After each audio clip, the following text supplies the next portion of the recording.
Assalamualaikum warahmatullahi wabarakatuh. Kali ini saya Bu Fatati Maulidia, pengajar ilmu tafsir kelas 10 agama, akan menyampaikan sekilas pengantar tentang ilmu tafsir. Silakan disimak.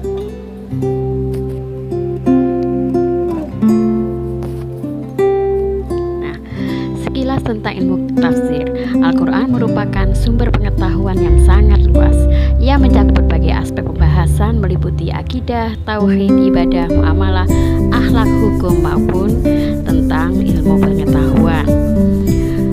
Mengenai isi kandungan Al-Quran, akidah adalah tentang pondasi keimanan kita. Ketauhidan adalah tentang keesaan Allah. Ibadah adalah tentang hubungan kita sebagai hamba kepada Allah, sedangkan muamalah adalah tentang bagaimanakah hubungan sesama manusia melalui transaksi-transaksi. Kemudian masalah akhlak pun dibahas dalam Al-Quran. Hukum meliputi hukum pernikahan, hukum waris, dan sebagainya, termasuk ilmu pengetahuan dan sains. Al-Quran merupakan objek utama dari ilmu tafsir. Diturunkan kepada Rasulullah dalam bahasa Arab yang jelas, dan pada masa awalnya dakwah Islam, bahasa Arab menjadi bagian yang tidak terpisahkan dari Islam, sebab penyebarannya masih di wilayah Jazirah Arab. Kemudian ketika Islam semakin menyebar ke berbagai wilayah, mulailah muncul beberapa kendala dalam memahami bahasa Al-Quran, yang disebabkan karena umat Islam tidak hanya meliputi orang Arab saja. Perluasan wilayah Islam sudah meliputi berbagai negara di dunia, tidak hanya orang Arab, sehingga ketika akan memahami Al-Quran, kendala utama adalah kendala memahami bahasa Al-Quran, yaitu bahasa Arab. Maka disinilah peran ilmu tafsir, dari mulai transliterasi dari bahasa Arab ke bahasa lain.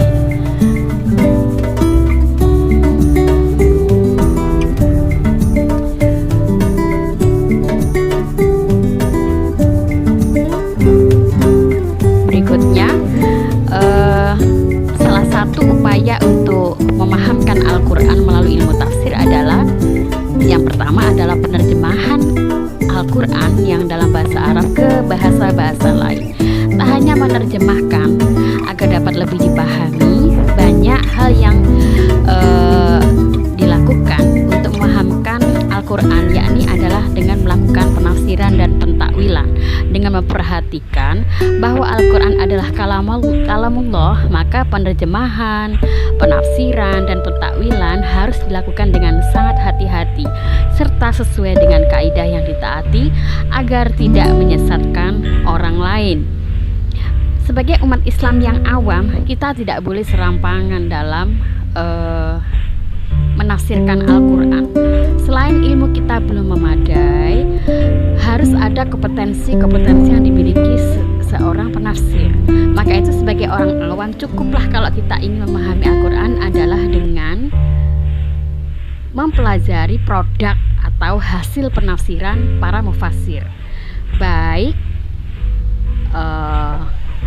ulama tafsir klasik atau mutaqaddimin, atau yang sekarang modern, mutaakhirin istilahnya.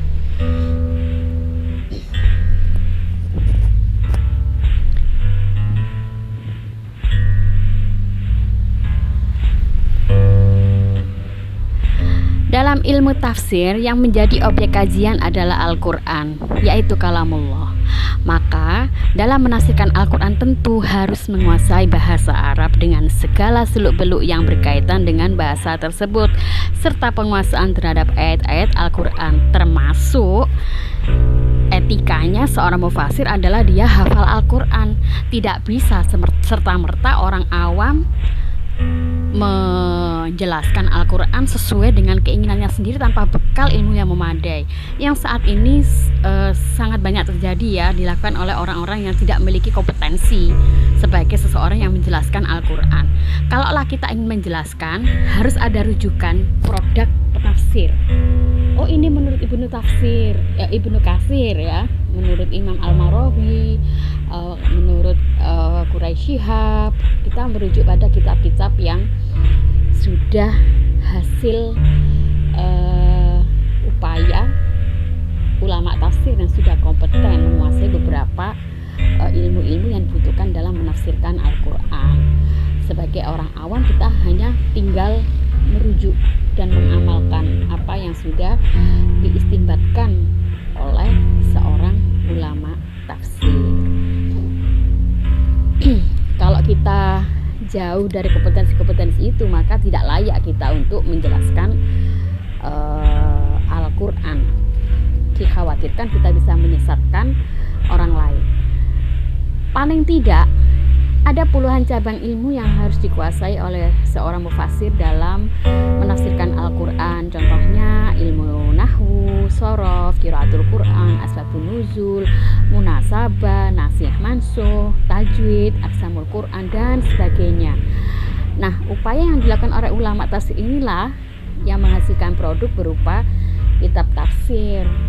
Jadi kita ini sebagai orang yang ilmunya masih belum memadai, tidak boleh coba-coba untuk menjelaskan ayat, mentakwilkan dan sebagainya Al-Quran, lalu kita sampaikan, kita publikasikan pada orang lain, sedangkan pemahaman kita jauh dari kata memadai.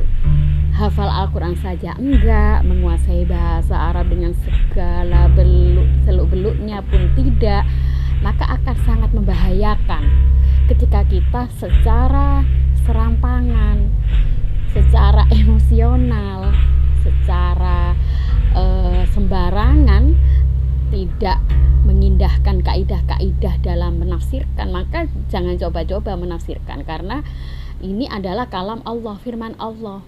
Di dalamnya mengandung perintah dan larangan, di dalamnya mengandung hukum-hukum tertentu dan sebagainya. Jika kita tidak hati-hati, kita bisa menyesatkan diri kita sendiri, juga menyesatkan orang lain. Ini yang harus kita perhatikan.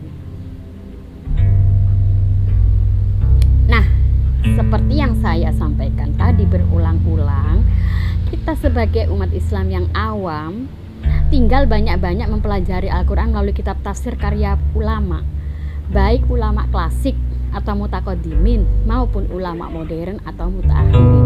Hal ini patut dan hendaknya kita lakukan agar kita tidak salah dalam memahami Al-Quran. Mengaji hasil penafsiran ulama tafsir itu pun harus didampingi seorang guru, tidak bisa otodidak.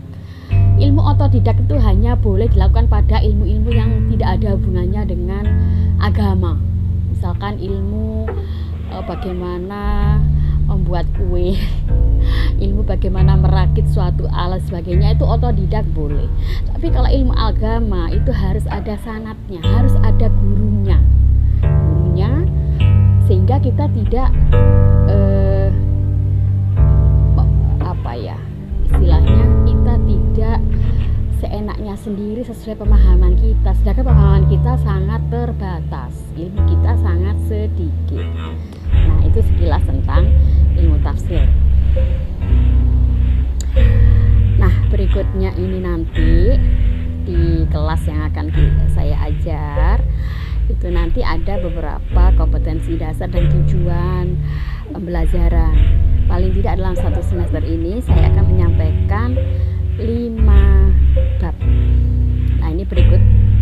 Bab 1 kita nanti akan mengenal Al-Quran. Jadi ya, kompetensi dasarnya meyakini kebenaran Al-Quran, harus diterima, diamalkan dan berdoa sehari-hari, memiliki sikap sebagaimana yang digambarkan Al-Quran, memahami pengertian Al-Quran dari berbagai pendapat ya, mendeskripsikan definisi Al-Quran. Tujuannya apa? Selain nanti kalian akan menjelaskan pengertian Al-Quran, dapat mendefinisikan Al-Quran, menjelaskan beberapa isi pokok kandungan Al-Quran dan menyajikan bukti-bukti keotentikan Al-Quran. Bab 2 kita sudah mulai pada ilmu tafsir ya. Kita akan bahas tentang tafsir, takwil, terjemah, dan ilmu tafsir Al-Quran. Kompetensi dasarnya tersebut menghayati tafsir, takwil, terjemah, dan ilmu tafsir, meneladani para ulama tafsir, memahami ilmu tafsir, dan seterusnya. Dari mulai secara bahasa, secara istilah, macam-macamnya, dan sebagainya. Itu pada bab 2. Kita akan mengetahui perbedaan antara tafsir, takwil, terjemah, apa itu tafsir dan apa itu ilmu tafsir. Berikutnya pada bab 3 kita mulai akan mempelajari tentang sejarah penafsiran Al-Quran. Ada 4 periode. Periode Rasulullah, periode sahabat, periode tabi'in, dan periode pembukuan.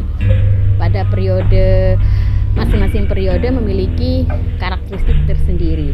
Tujuannya adalah kalian bisa memahami bagaimana masing-masing periode itu penafsirannya, modelnya, sumbernya bagaimana. Itu nanti kita bahas di bab 3. Kemudian berikutnya bab 4. Bab 4 kita pelajari tentang asbabun nuzul. Asbabun nuzul ini adalah suatu cabang ilmu tafsir yang menjelaskan atau yang membahas tentang latar belakang turunnya suatu ayat. Nah, ini nanti kompetensi dasarnya silakan diamati dari poin 1 sampai poin 4. Tujuannya selain kalian mengerti asbabun nuzul, apa faedahnya, pendapat ulama bagaimana, susunannya, macam-macam bentuk asbabun nuzul, serta contoh-contohnya. Berikutnya pada bab 5, munasabah. Munasabah adalah suatu cabang ilmu yang membahas tentang keterkaitan antara ayat 1 dengan ayat lain, surat 1 dengan surat lain, awal surat, akhir surat, pada surat berikutnya, dan sebagainya. Nah, itulah sekilas tentang beberapa materi dari bab 1 sampai bab 5 di semester ganjil. Sekian dari saya sekilas tentang materi-materi yang akan kita pelajari pada pertemuan pertama sampai pada akhir semester ganjil. Sekian, assalamualaikum warahmatullahi wabarakatuh.